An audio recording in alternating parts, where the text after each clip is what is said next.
हमारे देश में प्राइवेट सेक्टर यानी निजी क्षेत्र में काम करने वाले वो करोड़ों लोग जो रात दिन परिश्रम करते हैं, अथक मेहनत करते हैं अपने परिवार का पेट पालने के लिए, पर बदले में इन्हें क्या मिलता है? इन्हें मिलता है केवल अपमान और शोषण।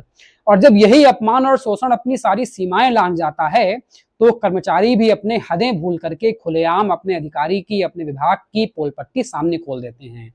ऐसा ही वाकया सामने आया है यूको बैंक से, जिसके एक कर्मचारी का शिकायती पत्र वायरल हो रहा है। दरअसल यूको बैंक के Chennai zonal head RS. Ajit ने अपनी बेशर्मी और बदतमीजी की सारी हदें पार कर दी हैं।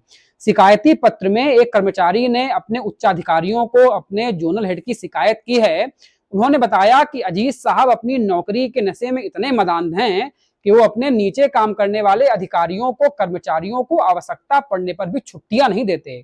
एक वाकया बताया गया कि जब एक कर्मचारी की मां का देहांत हो गया और वो अजीत साहब से छुट्टी मांगने गया, तो उन्होंने उससे कहा कि ये बताओ दोबारा कब ज्वाइन करोगे?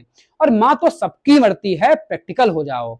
ऐसी बेशर्म बातें वही व्यक्ति कर सकता है जिसको अपने माता पिता से तनिक भी लगाव ना हो, या जिसको पता ही ना हो कि पिता और माता का रिश्ता क्या होता है, वही ऐसी बातें कर सकता है।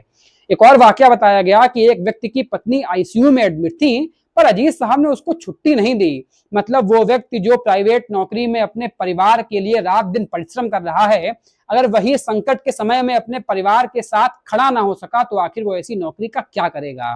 पर ऊंची पोस्टों पर बैठे हुए अधिकारी अपने पद की गरिमा को भूल जाते हैं और अपने पद पर बैठ करके अपने मातहत काम करने वालों का इतना शोषण करते हैं कि वो कर्मचारी पीड़ित हो जाता है। हमारे देश का ये शोषण का कल्चर बंद होना चाहिए, क्योंकि इसमें न जाने कितने लोग डिप्रेशन के शिकार हो जाते हैं, कितने लोग कुछ ऐसे कार्य कर लेते हैं जिससे उनके जीवन पर बुरी तरीके से ऐसे असर पड़ते हैं जिन्हें कभी ठीक नहीं किया जा सकता।